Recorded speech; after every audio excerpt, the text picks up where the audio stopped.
जय श्री राम भाइयों। मैं महामंडलेश्वर डॉक्टर मोनानंद शास्त्री रामानंद आश्रम से। देखिए, एक आपको बहुत अच्छा रोचक इतिहास बताता हूँ। एक बार भगवान विष्णु क्षीर सागर में निद्रा में आराम कर रहे थे। तभी अपनी इच्छा से वहाँ ब्रह्मा जी गए और ब्रह्मा जी ने जा करके कुछ कटु शब्द विष्णु जी को कहे। कहने लगे, तुम यहाँ मस्त नींद में सो रहा है,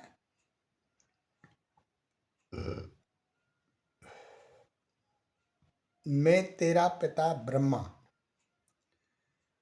यहाँ खड़ा हूँ, मेरा स्वागत सत्कार नहीं किया।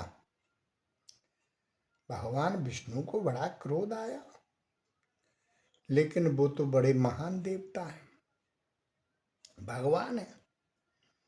अंदर से क्रोध को दबा करके मुस्करा करके बोले आओ, बस बैठो आसन पे, आपका स्वागत है। तभी ब्रह्मा जी और कुपित हो गए, कहने लगे, अच्छा मैं जगत पिता हूं,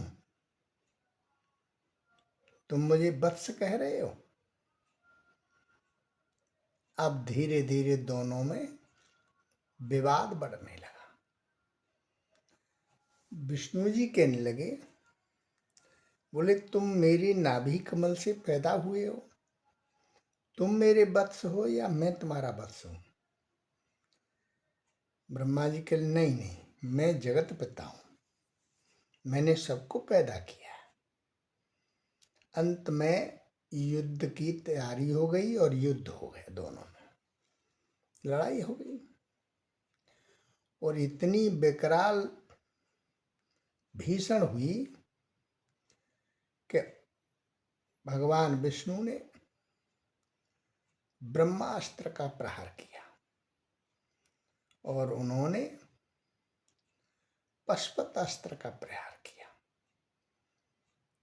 उससे जो अग्नि निकली, उससे तीनों लोग दग्ध होने लगे। बहुत भयंकर स्थिति हो गई। देवताओं ने जाकर के भगवान शंकर के पास जाकर के फरियाद लगाई, प्रार्थना की, त्राहि माम प्रभु। भगवान शंकर माता पार्वती के सहित कैलाश पर विराजमान थे उस समय। कहने लगे, देवताओं आपका स्वागत है, बताइए क्या बात है। सारे देवता कहने लगे, प्रभु ब्रह्मा जी में और भगवान विष्णु में बड़ा घोर युद्ध हो रहा है, त्रिलोक की दग्ध हो रही है और भस्म हो जाएगी। भगवान शंकर हंस करके कहने लगे, बोले देवताओं घबराओ नहीं, आप जाओ, मैं जाकर के देखता हूं। तो उन्होंने उस स्थल पे गए जहां युद्ध हो रहा था और बादलों की ओट से उन्होंने देखा वाकई में भयंकर युद्ध हो रहा है। तभी उन्होंने एक अग्नि का स्तंभ दोनों के बीच में स्थापित कर दिया, ब्रह्मा और विष्णु के जहां युद्ध हो रहा था, समर भूमि में। अब तो दोनों आश्चर्य से देखने लगे, बोले ये क्या हो गया। दोनों कहने लगे, बोले इसका पता करें क्या है। तो ब्रह्मा जी ऊर्ध्व में यानी ऊपर चले गए और भगवान विष्णु नीचे पाताल में चले गए उसको देखने के लिए, क्या है ये, कहाँ से आया है। लेकिन दोनों में से किसी को कुछ नहीं मिला। भगवान शंकर ये सारी उनकी लीला देख रहे थे। अब तो ब्रह्मा जी ऊपर घूमे, सब जगह कुछ नहीं मिला। भगवान विष्णु 12 रूप रख के नीचे पाताल में चले गए, लेकिन वहां भी कुछ नहीं मिला। अंत में दोनों थक गए, तो वहां एक केतकी का पुष्प पड़ा हुआ था।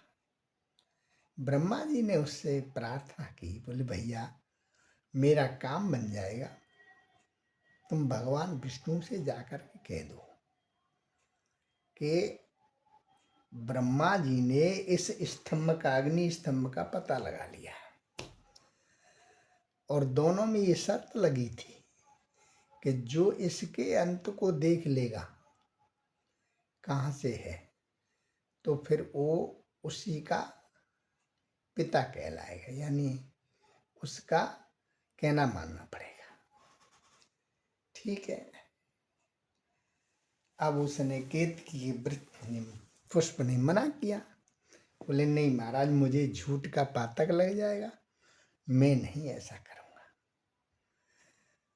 ब्रह्मा जी ने उसको समझा दिया, बोले 6 जगह झूठ बोलने से कोई पाप नहीं लगता है।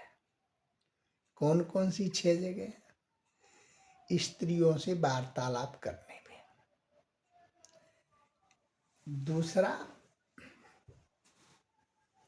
अपनी स्त्री से वार्तालाप करने पे, दूसरा किसी का विवाह शादी कराने पे, तीसरा मनोविनोद करने पर, चौथा किसी की प्राण बचा रहे हो हमारे झूठ से, और पांचवा गौ माता और धर्म की रक्षा के लिए, और छठवां अपने प्राणों की रक्षा के लिए। ये 6 जगह झूठ बोलने से पातक नहीं लगता है, पाप नहीं लगता है, ऐसा शास्त्र में वर्णित है। केतकी का पुष्प जो है वो राजी हो गया, जाकर के भगवान विष्णु के समक्ष कह दिया कि ब्रह्मा जी ने पता कर लिया, इसका मेरे सामने किया है, मिथ्या भाषण कर दिया। ठीक है। भगवान विष्णु ने अपनी हार स्वीकार कर ली और अक्षत चावल रोली चंदन मंगा करके, दीप धूप जला करके भगवान ब्रह्मा जी को प्रणाम किया और उनकी स्तुति करने लगे। अब भगवान शंकर ने विचार किया, देखा कि ये जगत का पिता बनता है और झूठ बोलता है, मिथ्या भाषण किया, तो उन्हें क्रोध आ गया। ब्रह्मा जी के 5 सिर से एक बीच वाला काट दिया। भगवान विष्णु ने फिर भी उन्हें बचाया, स्तुति करी भगवान शंकर की, बोले महाराज इसके प्राण बरस दो। बोले इसने कर्म किया है वैसा भोग मिलेगा। बोले एक कर्म किया था, झूठ बोला, उसका सिर कट गया, बाकी सिर रहने दो। तो ये है महानता, यानी कोई हमारे साथ अगर बुरा भी कर जाए तो उसे क्षमा कर दो, ईश्वर सब देख रहा है।